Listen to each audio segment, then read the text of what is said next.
Hello guys, நம்ம இன்னைக்கு queen of tears ட்ராமாவோட part 2 தான் பார்க்க போகிறோம். ஸோ லாஸ்ட் பார்ட்டில் நம்ம ஹீரோயின் வந்து ப்ரெக்னெண்ட்டாக இருக்காங்க அப்படின்னு நினச்சி நம்ம ஹீரோ கட்டிலாம் பிடிப்பாரு. அவர் எடுத்துகிட்டு வந்து டிவோர்ஸ் பேப்பர் அப்படியே மறைச்சிடுவார். ஆனால் இப்போ நம்ம ஹீரோயின் என்ன சொல்கிறாங்க அப்படின்னா, இங்கே பாரு, நான் ப்ரெக்னெண்ட்டாலாம் ஒன்றும் இல்லை, நான் 3 மாதம் தான் உயிரோடவே இருப்பேன், அதுக்கப்புறம் நான் செத்துடுவேன், ஏன்னா என் மூளையில் ஒரு கேன்சர் வந்திருக்கு அப்படின்னு சொல்லும்போது நம்ம ஹீரோ செம்மையாக ஷாக் ஆகுறாரு. இங்கே பாரு, இந்த மாதிரி விளையாண்டு இருக்காத, உண்மையை சொல்லு அப்படின்னு சொல்லும்போது, இல்லை நான் நிஜமாக தான் சொல்கிறேன் அப்படின்னு சொல்லிட்டு இப்போ ஒரு ஃப்ளாஷ்பேக் சொல்கிறாங்க. நம்ம ஹீரோயின் எப்பயும் போலமே நார்மலாக ஒரு பாடி செக்அப்காக செக்அப்லாம் பண்ணிட்டு ரிசல்ட் எப்படி வந்திருக்குன்னு ஃபோன் பண்ணி கேட்பாங்க. கேட்ட உடனே டாக்டர் ஒரு மாதிரி சொல்லுவாங்க. இவங்க அப்படியே ஷாக் ஆயிருவாங்க. இப்போ அடுத்த சீன்ல போய் டாக்டர் மீட் பண்ணும்போது டாக்டர் என்ன சொல்றாங்கன்னா, உங்க மூளையில ஒரு டியூமர் வந்திருக்கு, இது கொஞ்சம் கொஞ்சமா உங்க மூளை ஃபுல்லாவே அப்படியே படர்ந்து வளர ஆரம்பிக்குது அப்படின்னு சொல்லும்போது நம்ம ஹீரோயினுக்கு ஒண்ணுமே புரியல. என்ன டாக்டர் இப்படி சொல்றீங்க, நான் நேத்து முடி நல்லா தானே இருந்தேன் அப்படின்னு சொல்றாங்க. சரி சொல்லுங்க, இப்போ என்ன ஆப்ரேஷன் பண்ணணுமா அப்படின்னு கேட்கும்போது, இல்ல ஆப்ரேஷன்ல இதுக்கு தேவையில்லை அப்படின்னு டாக்டர் சொல்றாரு. அப்ப பரவாயில்ல, மாத்திரையாலேயே கியூர் பண்ணிடலாம்ல அப்படின்னு சொல்லும்போது, இல்ல அதுக்கும் வாய்ப்பு இல்லை அப்படின்னு சொல்லிட்டு, இது நம்மளால கியூர் பண்ணவே முடியாது, இதுக்கு மெடிசனே இல்லை, இப்பதான் ரிசர்ச் பண்ணிட்டு இருக்காங்க, இது எல்லாருக்குமே வர டியூமர் கிடையாது,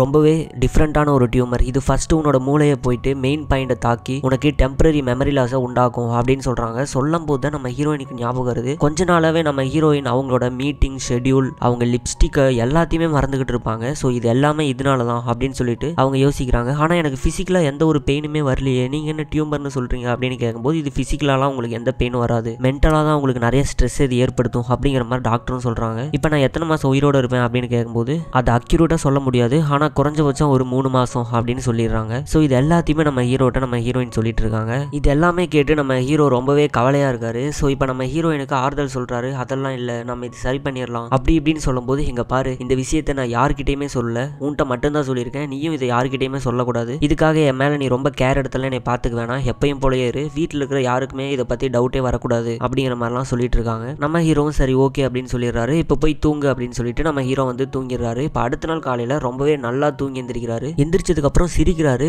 ஏன்டா சிரிக்கிறாரு அப்படின்னு பார்த்தா, அவருக்கு அவங்களோட ஒய்ஃபுக்கு டியூமர் வந்திருக்கிறது ரொம்பவே சந்தோஷமா இருக்கு. ஏன்னா நம்மளே டிவோர்ஸ் வாங்கிட்டு இங்க இருந்து கிளம்பிடலான்னு பார்த்தோம், ஆனா இவளே இன்னும் 3 மாசம் தான் உயிரோட இருப்பா, இந்த 3 மாசம் மட்டும் இவகிட்ட நம்ம சமாளிச்சிட்டோம் அப்படின்னா நமக்கு நிரந்தரமா ஒரு ஃப்ரீடம் கிடைச்சிடும், நம்ம போய் நம்ம ஊர்லயே வாழ்ந்துக்கலாம் அப்படிங்கிற மாதிரி நம்ம ஹீரோ நினைக்கிறாரு. இப்போ உடனே ஐயோ நான் இவ்வளவு சந்தோஷமா இருக்கக்கூடாது, அவளை பார்க்கும்போது என் மூஞ்சி சேடா இருக்கணும் அப்படின்னு மூஞ்சி ரொம்ப சேடா வச்சுக்கிட்டு ஹீரோயினோட ரூமுக்கு போறாரு. ஹீரோயின் பாத்தீங்கன்னா அப்படி தூங்கிட்டு இருக்காங்க. இவன் என்ன இவ்வளவு நேரம் தூங்கிட்டு இருக்கா, எப்பயுமே இவ்வளவு நேரம் தூங்க மாட்டாளே அப்படின்னு சொல்லிட்டு பக்கத்துல போய் கூப்பிடுறாங்க. பாடியில எந்த ஒரு அசைவுமே இல்ல. ஐயோ இவளுக்கு என்னாச்சு அப்படின்னு சொல்லிட்டு கையெல்லாம் தூக்கி பாக்குறாரு. கை பாத்தீங்கன்னா நிக்கவே இல்லை. ஐயோ அப்படின்னு சொல்லிட்டு இப்ப மூச்சு இருக்கான்னு சொல்லி பக்கத்துல வந்து பார்க்கும்போது கரெக்டா நம்ம ஹீரோயின் கண்ணை முழிச்சிடுறாங்க. ஐயோ முழிச்சிட்டாலே, மாட்டிக்கிட்டோமே அப்படின்னு சொல்லிட்டு டக்குன்னு முத்தம் கொடுத்துறாரு. முத்தம் கொடுத்துட்டு குட் மார்னிங் அப்படின்னு சொல்றாரு. என்னது கிஸ்ஸா, நீ இந்த மாதிரிலாம் என்ன எழுப்பவே மாட்டியே அப்படின்னு சொல்லும்போது, இல்ல இன்னைக்கு உன்னை எழுப்பணும்னு தோணுச்சு, அதான் இப்படி பண்ணேன் அப்படிங்கிற மாதிரிலாம் சொல்றாங்க. இப்போ வந்து நம்ம ஹீரோட மூஞ்சி பார்த்துட்டு, என்ன உன்னோட மூஞ்சி இன்னைக்கு இவ்வளோ பளிச்சுன்னு இருக்கு, அப்போ நைட்டு நல்லா தூங்கிருக்கியா அப்படின்னு கேட்கும்போது, ஐயோ என்னடா பண்ணுறது அப்படின்னு இவருக்கே ஒரு பயம், என்ன சொல்கிறதுன்னு. இல்லை அப்படிலாம் இல்லை, நான் ரொம்பவே கவலைப்பட்டேன் தெரியுமா, சரிவா நம்ம போய் டாக்டரை பார்க்க போகலாம் அப்படின்னு சொல்லிட்டு இவங்க 2 பேரும் காரில் போயிட்டு இருக்காங்க. அப்படி காரில் போயிட்டு இருக்கும்போது கூட, என்னோட ஃபேமிலிக்கு எந்த காரணத்தை கொண்டும் இது தெரியவே கூடாது, அப்படி தெரிஞ்சா உன்னை நான் தொலைச்சிடுவேன் அப்படின்னு நம்ம ஹீரோயின் மிரட்டிட்டு இருக்காங்க. எதனால தெரியக்கூடாதுன்னு சொல்ற அப்படின்னு சொல்லும்போது, நம்ம ஹீரோயின் பார்த்துக்கிட்டு இருக்க அந்த கம்பெனி இருக்குல்ல, அந்த கம்பெனியோட மிகப்பெரிய ஒரு சேர்மன் நம்ம ஹீரோயினோட தாத்தா தான். ஸோ அந்த தாத்தா நம்ம ஹீரோயின்ட்ட அந்த கம்பெனியை கொடுக்கும்போது என்ன சொல்லியிருப்பாருன்னா, 1 ட்ரில்லியன் கிளப்னு ஒரு கிளப் இருக்கு, அந்த கிளப்ல மட்டும் நீ மெம்பரா மாறிட்ட அப்படின்னா இந்த கம்பெனியை என்னோட பையனுக்கு கொடுக்காம, அதாவது உங்க அப்பாவுக்கு கொடுக்காம உனக்கே கொடுத்துருவேன் அப்படின்னு சொல்லியிருப்பாரு. ஸோ அதனால நான் அது ரொம்ப பக்கத்துல நெருங்கி வந்துட்டேன். இப்போ என்னால அதை நான் மிஸ் பண்ண மாட்டேன், கண்டிப்பா நான் அந்த கிளப்ல சேருவேன். அதுக்கு முன்னாடி இதெல்லாம் தெரிஞ்சா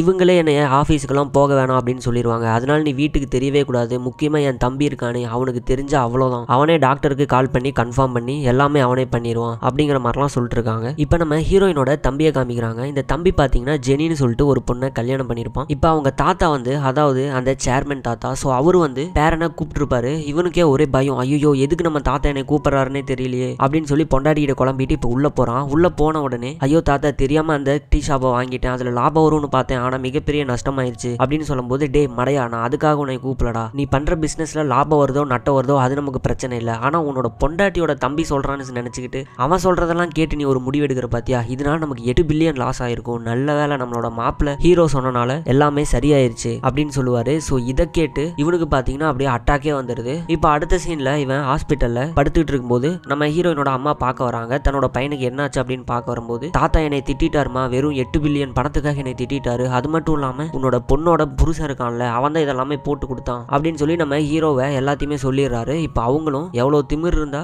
என்னோட பையனையே இந்த மாதிரி அவன் ஆளாக்கி இருப்பான், அவனை என்ன பண்றான் பாரு அப்படின்னு சொல்லிட்டு நம்ம ஹீரோயினோட அம்மாவும் அங்கிருந்து கிளம்புறாங்க. இப்போ நம்ம ஹீரோவும் ஹீரோயினும் டாக்டரை பார்க்க வந்திருப்பாங்க. அப்போ நம்ம ஹீரோ பார்த்தீங்கன்னா இன்னும் எவ்வளோ நாள் இருக்குன்னு அதை அழுத்தி கேட்குறாரு. இதை கேட்டுக்கிட்டே நம்ம ஹீரோயினால இருக்கவே முடியல. உனக்கு வேணா நீ கேட்டுக்க, நான் வெளியே இருக்கேன் அப்படின்னு சொல்லிட்டு வெளியே வராங்க. அப்படி வெளியே வந்துகிட்டு இருக்கும்போது அங்கே வீல் சேர்ல ஒரு லேடி உட்காந்துருக்காங்க. அதை பார்த்து கண்டிப்பாக நான் இந்த மாதிரி ஆக மாட்டேன், நான் இதுல இருந்து மீண்டு வந்தே தீருவேன் அப்படின்னு சொல்லிட்டு அப்படியே வேற லெவலில் அங்கிருந்து நடந்து போறாங்க. இப்போ அப்படியே ஆஃபீஸ் வந்துடுறாங்க. ஆஃபீஸ் வந்தோடனே நம்ம ஹீரோவை தேடிட்டு ஹீரோயினோட அம்மா வந்துடுறாங்க. வந்து உன் புருஷங்க அப்படின்னு சொல்லி கேட்கும்போது இப்போ எதுக்காக அவனை தேடுறீங்க அப்படின்னு நம்ம ஹீரோயின் கேட்குறாங்க. ஒரு 8 மில்லியன் பணத்தை தான் என்னோட பையன் தெரியாம லாஸ் பண்ணிட்டான். ஸோ அதை போட்டு கொடுத்து தாத்தா கிட்ட அவனை திட்டுவாங்க வச்சு இப்போ அவனுக்கு பேனிக் அட்டாக் வந்திருக்கு தெரியுமா அப்படின்னு சொல்லும்போது, அம்மா நான் ஆல்ரெடி 1008 பிரச்சனையில் இருக்கேன், அவனை பற்றி தானே கவலைப்படுறீங்க, என்னை பற்றி நீங்கள் கவலைப்பட மாட்டேங்கிறீங்களா, நான் இன்னும் கொஞ்ச நாள் தான் இருப்பேன் அப்படின்னு சொல்லும்போது, அதெல்லாம் எனக்கு பிரச்சனை இல்லை, உனக்கு என்ன பிரச்சனை வந்தாலும் நீயே பார்த்துக்குவே, ஆனால் அவன் எனக்கு முக்கியம் அப்படிங்கிற மாதிரி நம்ம ஹீரோயின் மேலே கொஞ்சம் கூட கேரே இல்லாமல் பேசிகிட்டு இருக்காங்க. இதை பார்த்து நம்ம ஹீரோயினால் தாங்கிக்கவே முடியல.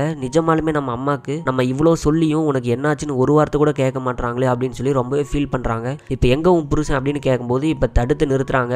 என்னை தாண்டி தான் நீங்கள் அவனை போய் தொடணும், இது என்னோட ஆஃபீஸ், இங்கேருந்து வெளியே போங்க அப்படின்னு சொன்னோடனே அப்படியே போச்சா, சரி நான் பார்த்துக்கிறேன் அப்படின்னு சொல்லிட்டு அவங்க அம்மாவும் கோவமாக அங்கேருந்து கிளம்புறாங்க. இப்போ நம்ம ஹீரோவோட ஃப்ரெண்ட் இருக்கார்ல, ஸோ நம்ம ஹீரோ வந்து இந்த மாதிரி குடிச்சிட்டு எனக்கு வாழவே பிடிக்கல அப்படி இப்படின்னு புலம்பிருப்பார்ல. ஸோ அதெல்லாம் கேட்டு அவரோட ஃப்ரெண்ட் என்ன சொல்கிறாருன்னா, மச்சான் அவனோட டிவோர்ஸ் கேஸை நானே எடுத்து நடத்தலான் இருக்கேன், எனக்கு அதில் எந்த பிரச்சனையுமே இல்லை அப்படின்னு சொல்கிறாரு. ஆக்சுவலாக பார்த்தா நம்ம ஹீரோவும் ஒரு லாயராக தான் இருப்பார். பார்ட் டைமாக நம்ம ஹீரோயினோட ஆஃபீஸில் ஒர்க் பண்ணிருப்பாரு. ஆனால் ப்ரொஃபஷனலாக இவரும் ஒரு லா படிச்சிருப்பாரு. இப்போ அப்படி சொல்லிட்டே இருக்கும்போது நம்ம ஹீரோ என்ன சொல்கிறாருன்னா, அங்கே இருக்கிற டிஷ்யூவில் வெளியே வந்து என்னை மீட் பண்ணு அப்படிங்கிற மாதிரி எழுதி கொடுத்துருவாரு. இவரும் வெளியே போய் காரில் பார்க்கிங்கில் அந்த இடத்துல பார்த்துக்கிட்டு இருக்காங்க. சுற்றி யாராவது இருக்காங்களான்னு பார்த்துட்டு அப்படியே ஜன்னல் வழியாக வெளியே வந்து இப்போ நம்ம ஹீரோ மிக முக்கியமான ஒரு ரகசியத்தை சொல்கிறாரு. என்னன்னு பார்த்தா நம்ம ஹீரோயின் இன்னும் 3 மாதம் தான் உயிரோடு இருப்பாங்க, அதுக்கப்புறம் அவங்க இறந்துருவாங்க அப்படின்னு சொன்ன உடனே இப்போ அவங்க 2 பேரும் அங்கே நின்று பேசிகிட்டு இருக்காங்க. மச்சான் என்னடா சொல்கிற, அப்போ நீ ரொம்ப சந்தோஷமாக இருக்கணும்ல அப்படின்னு சொல்லும்போது, ஆமாம் எப்படியோ நானே டிவோர்ஸ் வாங்கிட்டு இங்கேருந்து கிளம்பலான்னு பார்த்தேன், ஆனால் கடவுள் இருக்காண்டா, இன்னும் 3 மாதம் மட்டும்தான், கொஞ்சம் அட்ஜஸ்ட் பண்ணி போயிட்டேன்னா அதுக்கப்புறம் எனக்கு ஃப்ரீடம் தான் அப்படிங்கிற மாதிரி நம்ம ஹீரோ சொல்லிட்டு இருப்பாரு. மச்சான் அப்போ சூப்பர்ரா, அப்போ உன்னோட ஒய்ஃப் இறந்து போயிட்டா மொத்த சொத்து உனக்கு தானே வரும் அப்படின்னு சொல்லும்போது, அதெல்லாம் இல்லடா,